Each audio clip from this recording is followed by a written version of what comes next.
Suddenly, in the middle of it all, there was a very loud explosion. People don't want one person to know more than the other. Source of that inspiration is just my mentality and personality. On this thing, it's natural disaster or something very critical and very sinister occurred. Mystery yet to be unfolded.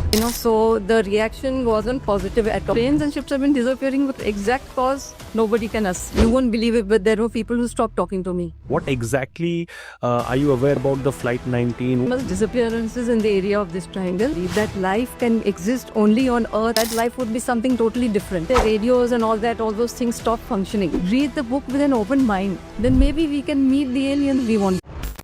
Alright, so ladies and gentlemen, everybody, welcome once again to another interesting episode of Attention India, powered by Storymakers. This is your host Shubhajit, and today I have with me somebody really special. And I tell you why she's very special, because, there's a saying that Jack of all trades, master of none. But if I have to describe this lady, I think I can truly say that she's Jack of all trades as well as master of all, because she's well known in the world of medical studies and medical field. And apart from that, because of her wonderful, unwavering, passion towards literature, she has kind of taken that forward as well. And right now she is, I think, grooming the future leaders of tomorrow, and at the same time ensuring how she makes this world a better place to live in. Thank you so much, Dr. Mehra Srikhande. It's an honor and privilege to have you over here. How are you? Thank you so much. I'm doing fine. Thank you. Super stuff. I would want to first know from your end the very crux of what I introduced about you. Okay. That, being somebody from the medical fraternity, usually we say that science and art are, poles apart, right? Yeah. But I think you have absolutely been fantastic when it comes to taking forward both science as well as art. Right? Thank you. How did this lady who has been so incredible in the medical field, gain this, I would say, love towards literature? See, right from childhood, I have been interested in parapsychology. Everything that comes under its banner. Parapsychology as well as all paranormal phenomena. Now, when I was just out of school, I heard about the Bermuda Triangle. Correct. And the disappearance of Flight 19. And that's how the whole thing started. I sort of got interested in that, and then I continued researching on the subject. Also, whenever I looked up at the night sky, I was totally in awe of what I was seeing. So many planets, so many galaxies, so much of the universe was seen. If so much of the universe was seen, how much of the universe is unseen? And then if we are such a small, insignificant little planet called planet Earth, how is it possible statistically that life can exist only on Earth and not anywhere else in the universe? So these are my thoughts, and that's how I researched my work and I put it into words. All right, ma'am. So thank you so much for that answer. I would want to know from your end that what was that initial first point when you felt that, this is something that the life of the universe, this is something that you're very interested in, and you would want to know a lot more than what perhaps the usual individual would want to know?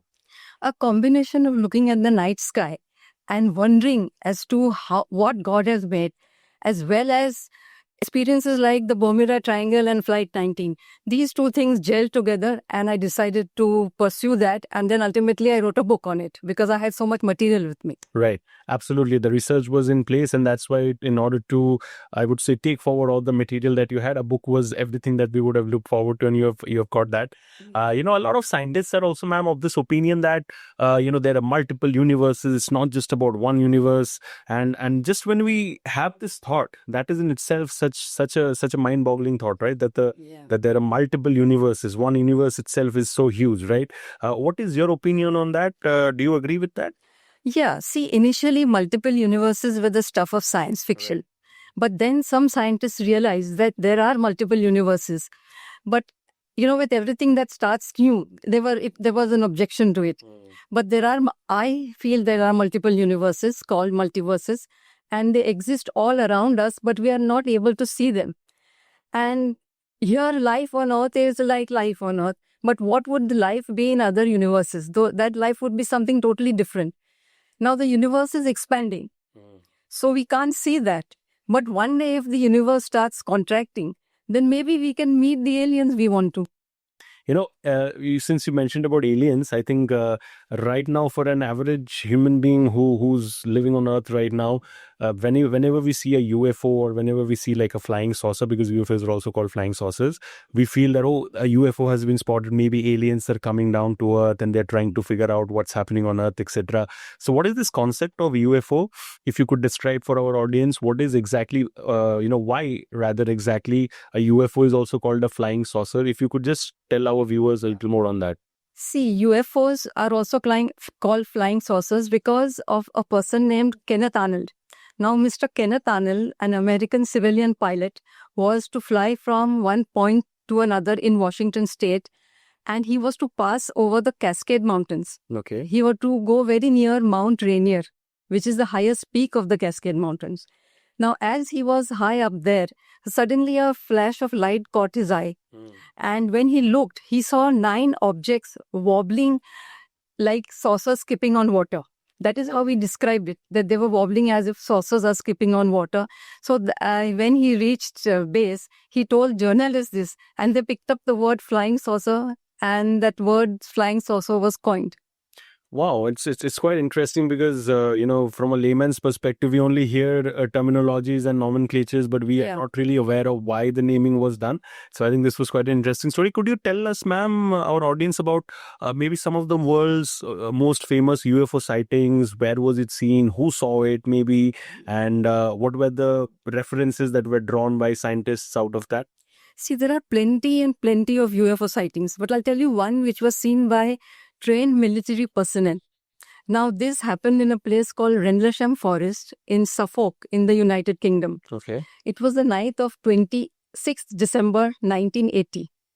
And Rendlesham Forest lies between 2 NATO air bases, 2 US NATO air bases called RAF Woodbridge and RAF Bentwaters. Okay. Now, the person who was patrolling saw a flash of light falling in Rendlesham Forest. He thought it was an aircraft.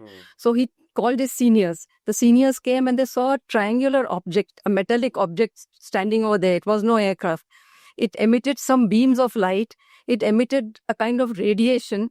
And, their radios and all those things stopped functioning. Then that object fired beams of light at these people. And it also followed through a beam of light on the ground at a point where the UFO seemed to know that there is nuclear storage over here. So it did that, and then it suddenly vertically lifted itself and flew away at great speed over the treetops. Then after that, on the night of 28th December, the object came back. And the same thing was repeated. And there was another object also which came. And then these officers were truly shocked. They realized that this is something very out of this world. Right. Now, there were people, there was a military officers named James Peniston and Charles Holt. And they wrote their memos after they retired, saying that they saw an object which definitely did not look as if it was, of this world. And it was intelligently controlled. So this is one of the UFO sightings, which is interesting because it is a recorded military event. Then there's another UFO sighting. There was a BOAC airliner. It was a civilian plane. It was flying near Labrador, Canada. And the pilot and the passengers saw a long oblong object in the sky. And they found a few other objects also. And for 20 minutes, they were looking at that. And then later on, when Captain Howard landed, he told the press multiple times, but as usual, it's normally hushed up. So it was hushed up. Now, these are 2 sightings which I think pilots are also very credible witnesses for UFO sightings. Absolutely. And I think in terms of just the fair distance as well, at which, they must have seen it. I mean, it makes it all the way more credible, right? Yeah. You mentioned about this thing that, when that UFO sighting happened, a lot of experts were of the opinion that this is not something that can possibly be controlled by people on Earth, right? This has to be something else, which also kind of sparks curiosity amongst the audience that there is a prospect of life on other universes. Yeah. So could you kindly tell our audience about some of the maybe in-depth analysis or researches done in order to figure out what exactly is happening in terms of life in other universes? You see, there is a organization called SETI. the search for extraterrestrial intelligence. Okay. And this was started in the US. It was a very expensive project. It was funded by NASA. NASA started it in the year 1970. And its main objective was to pick up radio signals from interstellar space. Yeah, radio signals in the galaxy sent out by some intelligent beings. Right. And NASA had to shut down the program because Congress realized that they had lack of funds. So in 1993, it shut down. Then in the year 1960, this was before this, a scientist named Frank Drake, who is famous for the Drake equation, he also founded a research organization called Project Ozma. Okay. Later on, Project Phoenix and Project Cyclops were also started. These are the known ones which have been, the major searches for extraterrestrial intelligence. Wow, I think quite interesting, and it only makes the audience, I believe, want to know more. Their quench for knowing a lot more only increases with these kind of in-depth analysis, right? Yeah. Ma'am, I would want to know from you, what exactly is the Tunguska event? I've heard a bit about it. The audience wants to kind of get some authentic, credible information from an expert like you. Could you kindly share some thoughts on that? See, at about 7:15 a.m. on 30th of June 1908, a huge fireball, which looked like a second sun, exploded over the Tunguska region of Siberia. Now, the heat wave the explosion was it was so loud that there was a lot of heat generated and the earth trembled. And this is one time only where the shock waves have circled the earth 3 to 4 times at least. Houses, people, wildlife, and animals and forests was destroyed. And this event shook the world because they thought that either it's a meteor or a meteorite, a comet, or it could be possible that it was a nuclear-powered extraterrestrial spaceship. So was the impact felt all over the globe? Yeah, the impact was felt all over the globe. That is why this incident is famous. People remember, the Tunguska explosion, possibly a nuclear-powered spaceship, that sort of a thing. Just a continuation from that point, if I'm allowed to ask. Of course, compared to 1908, science has evolved tremendously. Yeah. Researches have evolved tremendously. There's just the sheer knowledge that the scientists bring forward in today's world has improved tremendously, right? Yes. Still, always there's a corridor of uncertainty and unpredictability. Can something like the Tunguska happen once again to Earth? Yes, it can happen. In fact, that is what happened at Roswell. At Roswell in New Mexico. Yeah, this happened. To that, exactly. So that you took that point. Happened on the 2nd of July, 1947. It was raining very heavily and there was a very bad thunderstorm that night. And night had already fallen over the New Mexico desert. Right. Suddenly, in the middle of it all, there was a very loud explosion. And there was a ranch farmer named William Brazel. He's also known as Mac Brazel. He heard it. Next morning, he was worried for his sheep because he was a sheep farmer. So he went out and he saw strange debris lying on the ground. It was material he had never seen before. And there were hieroglyphs on it, that means markings and pictures on it. Right. And there were beams, very lightweight beams. So he contacted the Roswell Army Airfield and they initially said it on radio that a flying saucer has crashed. Then they realized they got a good firing from the headquarters, and they said that no, it wasn't a flying saucer, it was a weather balloon. And little bodies were also found. And then all this material was flown to the Wright-Patterson Air Force Base in Dayton, Ohio. And the military hushed up the whole thing. And even till today, Roswell is known, but it's not 100% certain. No one is saying definitely that it was the crash of a spaceship. So it's almost like an open secret that the entire world knows. Yes. Nobody wants to officially acknowledge, right? Exactly. But if I may ask, what exactly could be the fear? Because if there are theories that there are different universes and there are different planets, etc., then there could be possibility of life in other planets as well. Why does, maybe the authorities or the people, who are kind of looking into all these things want to, put it into a hush-hush zone and not maybe talk about it openly? Will it, because it might increase fear and panic amongst the audience? It will increase fear and panic. And see, what happens is, it is said that extraterrestrials help the scientists on Earth. And people don't want one person to know more than the other. So it's all hushed up.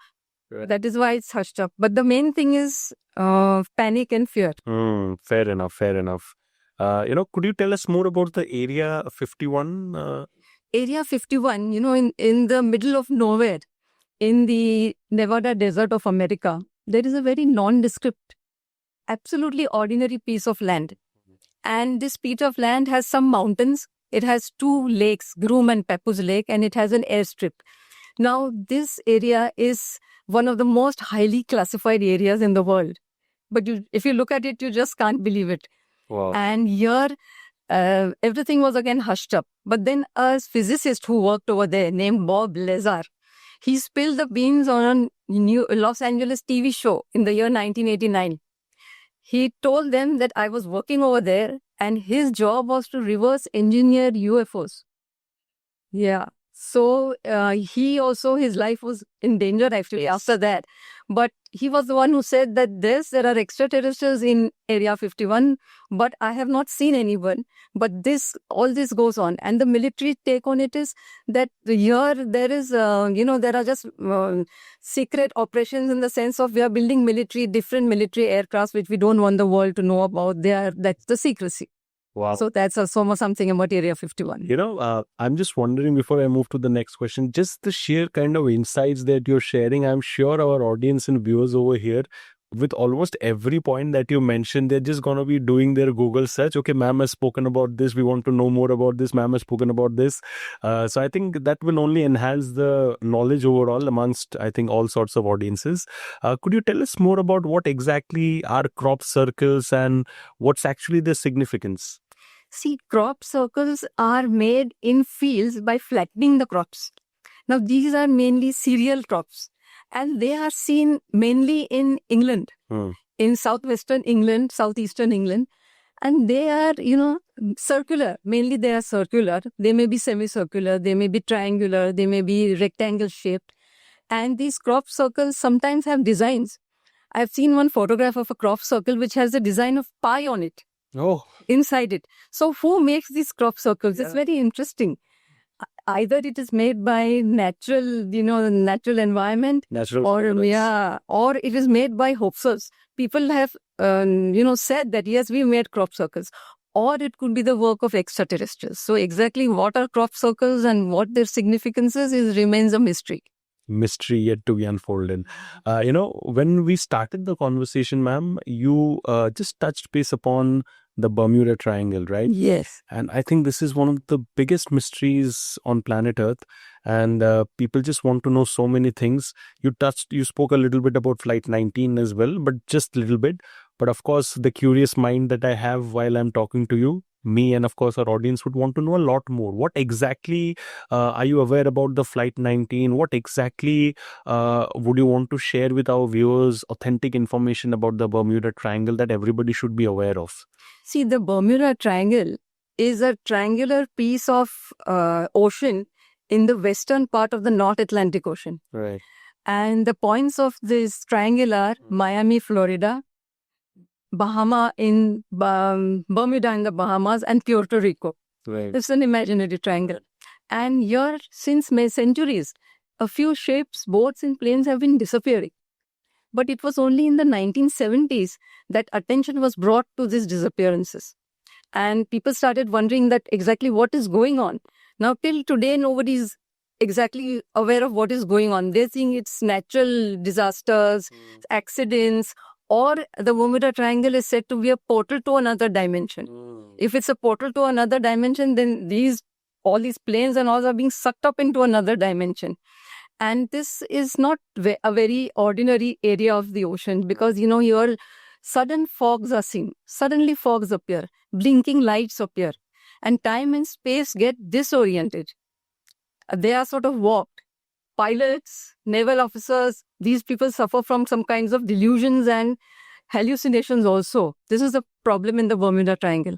So planes and ships have been disappearing, but exact cause, nobody can ascertain. And I find it interesting that it's said to be a portal to another dimension, like there are other portals on Earth. Now, Flight 19 was one of the most mysterious and infamous disappearances in the area of this triangle This happened on December 5, 1945. At about 2 p.m., 5 U.S. Navy Avenger torpedo bombers took off from Naval Air Station at Miami in Florida. And they were to conduct bombing and strafing exercises at a place called Hens and Chicken Shoals. So they went there, they practiced their bombing exercises, and then after that they were to take another turn and go somewhere else. Now something very critical and very sinister occurred at this turn, because after this turn, the compasses started spinning. The compass was not showing any direction, and Lieutenant Charles Taylor, who was the commander of Flight 19, said, I can't see any land anywhere. I can just see white fog everywhere. Yeah.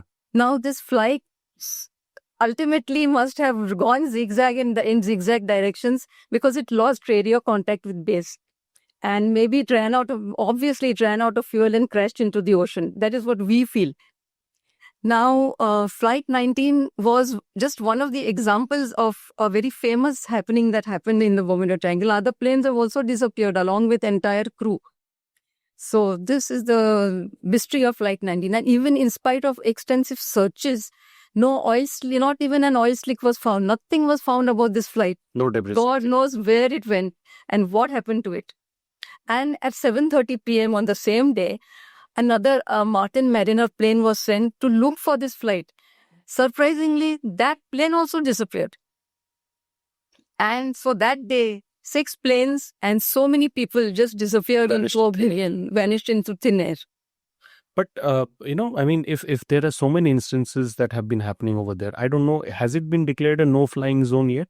Yes, civilian pilots and other pilots do not cross the Bermuda Triangle, it is said. They go around it because of the unnecessarily why go through the Bermuda Triangle, they say. Absolutely. Ma'am, could you tell us some of the interesting inferences and observations, whatever that you have done in your research for our audience? I feel that, people should read the book with an open mind. I feel that there is so much to be known. There's so much unknown which has to be known. And, instead of just dismissing everything off, it's important to look at the internet, see TV series like X-Files, read, talk to people, and then come to a conclusion. And even again, looking at the night sky, what is the statistically probability that we are the only people on Earth? Right. Where there's no life anywhere else? How is it possible? So I'd like to tell readers to just think with an open mind. I think absolutely that's what it is. Keep an open perspective, keep an open mind, keep your ears and eyes sharp and open, and always be willing in order to get some interesting knowledge. If I could ask you, ma'am, what would you like to share with our audience over here? Just the kind of body of work that you have done. It's so inspiring and it's so gratifying for so many people. What would you want to share with our viewers, ma'am? I would like to tell our viewers that this subject interested me a lot. I mean, it was a very difficult and very different subject to get interested in for a medical professional. And I had to study a lot of physics. I had to go into quantum physics, string theory, and all these things in order to understand even Einstein's theory of relativity and all that. So all these things I have researched, I have studied, I have asked people, and only then could I write the book on the Bermuda Triangle. I had, what you call blocks, writer's blocks. They were sometimes for months, sometimes for a year or so. But ultimately, I managed to finish it. Maybe because the universe was willing to make me do it. Absolutely. And I think when the intent is right and when the knowledge is right, when every sort of preparation is right, and the intent is noble, then I think everything takes care on its own. And I think that's exactly what happened in your case, ma'am. Thank you so much. Thank you so much, ma'am, for answering that. No, I want to know certain things. Like in the very introduction when I said that, he's someone who has beautifully blended the two worlds of science and art together, right? But not everybody can do that because people have their own perceptions, people have their own narratives in place. You could do that. You are a success case in that space. I'm sure some people around you would have been very encouraging about that. And I'm also confident about the fact that some people around you in your fraternity might not have been very encouraging about that, right? What were the kind of challenges that you had to go through mentally in order to go all guns blazing and actually do whatever wonderful work that you're doing today? Actually, in the medical fraternity and also my friend circle, they told me, why do you waste your time doing all these things? Why do you study these subjects and then write about them and spend so many hours writing, then tearing up the paper, then again writing, then reading, and typing, searching for publishers, and exactly why do you do it? And I told them, I said, see, this subject is something that is very close to my heart. It has always been. And I will write this book, never mind how many struggles I have to face and writer's blocks I have to face.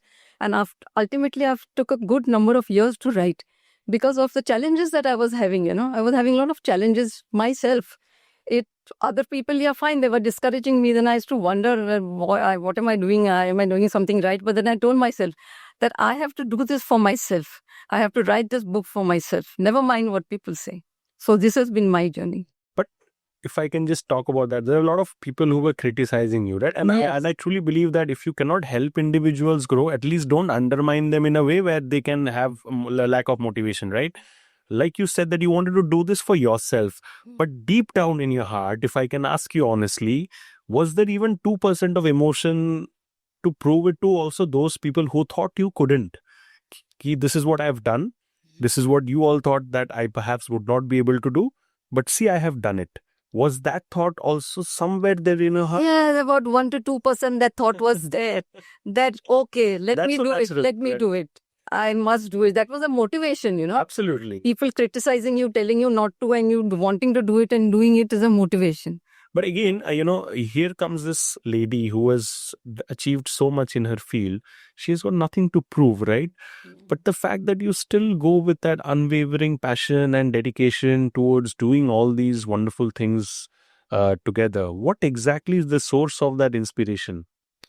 I suppose the source of that inspiration is just my mentality and personality.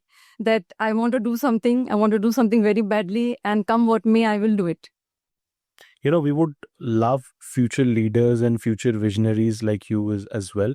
And I personally always believe that once you have had certain achievements and once you have certainly contributed to your field in some form of legacy, there's also a part where you give it back to the younger generation, right? Yeah. And I'm sure so many people from the youth, the younger generation who would want to be like you, they also must have interesting questions that, ma'am, how did you do this? How did you do that? What are the kind of questions that come to you from the youth, and what exactly are you doing currently to guide them so that the future generation of medical fraternity individuals, or maybe people who are inclined towards literature, that they're in the right frame of mind? I tell people that, look, fine, medicine is a profession, but has to be some hobby. And this is not just a hobby for me, it was a passion. Right. And what inspired me was a book by Dr. Raymond Moody. See, I was working in hospitals. I was staying in hospitals. And ophthalmology is not a branch where you have a lot of emergencies. Right. So you get a lot of time to yourself. So during that time, I used to utilize it. After reading Dr. Raymond Moody's book, who has written a book named Life After Life, what happens to people who are dying? A person on the deathbed, what are his visions? What does he think about and what happens to him? So I thought, why not I do the same thing? So I was just a young houseman and registrar at that time. So I used to also go into ICUs and labor rooms and burn wards and all that. And I used to talk to people, okay, what are you seeing? What is happening to you? And what are your thoughts at this moment? What are your feelings at this moment? And they said that you won't believe it, but this is happening to us. And then I journaled everything. I wrote it down. At that time, I didn't know why I was writing everything down, but I felt that it was important. And then later on in life, I realized that, yeah, this has to be made into a book. So I made it into a book. And I found the interesting thing is that the questions I asked the people and the answers they gave me were very similar to the questions and answers given to Dr. Raymond Moody, who was a psychiatrist in America. Here people are, in municipal hospitals, they are many illiterate and they sort of, they don't really know things. There's no question of them reading these English books. Right. And in America, where Dr. Moody was, everything was so different. Yeah. But it matched. That I think the resemblance in itself is so uncanny, and Yes. it just makes you believe all the way more in these things, right? But here's what I see in this story is that here's this incredible lady who's a scientist, and I'm not really sure if scientists have historically, if I would point it out, scientists have historically not supported the paranormal culture or the paranormal activity or that ideology of paranormal activities, right? What were the challenges or the kind of, I would say, stuff that you were facing around them? Because you come from that background, and here's this lady who's writing something about paranormal activities. What was that around? What was the perception amongst your peers that they had about you when you were doing that? Oh, it is really ridiculous. You won't believe it, but there were people who stopped talking to me. They said that you are a doctor and you're writing such things. And yeah, people saw some of my friends, and I realized that they were not really my friends. Yeah. And people were very, wary of me, that this lady sort of writes about all these things and things about all this. So she must be really queer and weird. And sometimes some of the people told me that we thought you'd be really odd, but you seem to be quite normal. So the reaction wasn't positive at all. Not at all. Very many people discouraged me, and they said, "Why are you writing this? Why are you so interested in this subject?" But my interest was that subject, and I never let it defeat me. And I think what I understand while talking to you is that just the sheer unparalleled conviction that you have, Yeah. that if I want to do this, I have to do it. And, if you're with me, then good. If you're not with me, then I'll do it myself. Moving on to your next book, I would say, if we can talk a little bit about that as well, ma'am. You mean An Unpalatable Yes. Truth? Yeah, that is about UFOs and the Bermuda Triangle, Flight 19, Tunguska, Area 51, animal mutilations, alien abduction, the government secrecies, the hush-ups, and so many other things. All the UFO events have been described in detail, and conclusions have been drawn, and there are many drawings also in it. Something like the Majestic 12, which hushed up Roswell. So I have Yeah, you given spoke about it. pictures. Yeah, I have given pictures also in this book. Photographs. I took photographs and got an artist to sketch it, and then I put it in the book. Wow. So, yeah, yes. We're slowly coming to the last leg of the conversation. What is the most interesting feedback from a reader that you have got from both your books, which has really touched your heart, and it made you feel that it's so nice that I have written these books and there's no stopping, and maybe I would want to write another book? Thing that struck me the most was people telling me you actually had the guts to sit and do it. Yeah. And the fact that you could also figure out time in your busy schedule. And they said, how do you manage to find time? I said, if you want to find the time, you can always find the time. It's that way.